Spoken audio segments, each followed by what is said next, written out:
পশ্চিমবঙ্গের মুখ্যমন্ত্রী গঙ্গাসাগরে গেছেন মেলা ঠিকঠাক চলছে কিনা দেখার জন্য।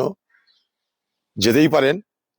পশ্চিমবঙ্গের প্রতিযোগিতা এখন মোদি বড় হিন্দু না দিদি বড় হিন্দু। কিন্তু বাংলা জুড়ে আজকে যে বেকারত্ব, বাংলা জুড়ে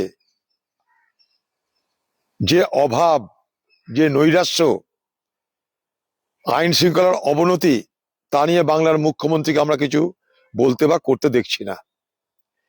পশ্চিমবঙ্গের দুরবস্থা এমন জায়গায় পৌঁছেছে, বেকারত্ব এমন জায়গায় পৌঁছেছে, অভাব এমন জায়গায় পৌঁছেছে যে পশ্চিমবঙ্গ থেকে লক্ষ লক্ষ পরিযায়ী শ্রমিক হয়ে বেকার যুবকরা বাইরের রাজ্যে পাড়ি দিচ্ছে, বাইরের দেশে পাড়ি দিচ্ছে। সেই রকমই পরিযায়ী শ্রমিকদের একটি দল উড়িষ্যার ভুবনেশ্বরে এবং উড়িষ্যার বিভিন্ন প্রান্তে বিভিন্নভাবে তারা অত্যাচারিত হচ্ছে।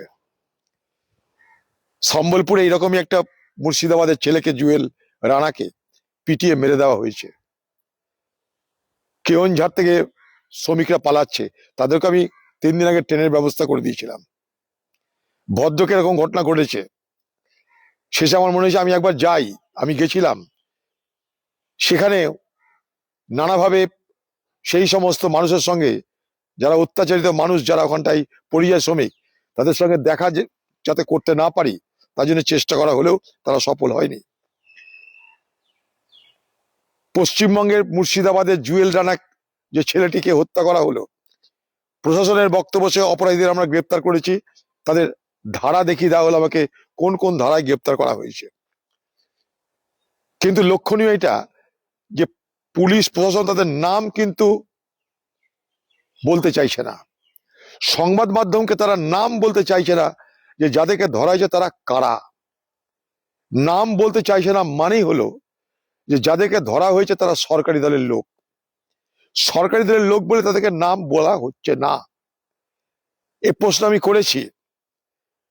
তারা নানা রকমের ভনিতা করছে, নানা রকমের অজুহাত দিচ্ছে।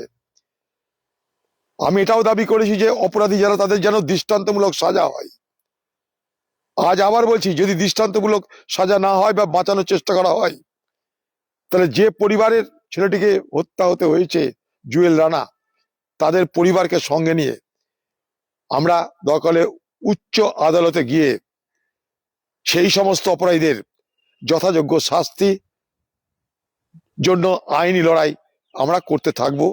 পাশাপাশি এটাও কালকে বলেছি যে উড়িষ্যার শ্রমিক বন্ধুরা, পরিযায়ী বন্ধুরা, তারা হিন্দু, তারা মুসলমান, সবাইকেই, যে আগামী দিনে যদি এই ধরনের ঘটনা ঘটে বা চলতে থাকে, আমরা কিন্তু বসে থাকবো না।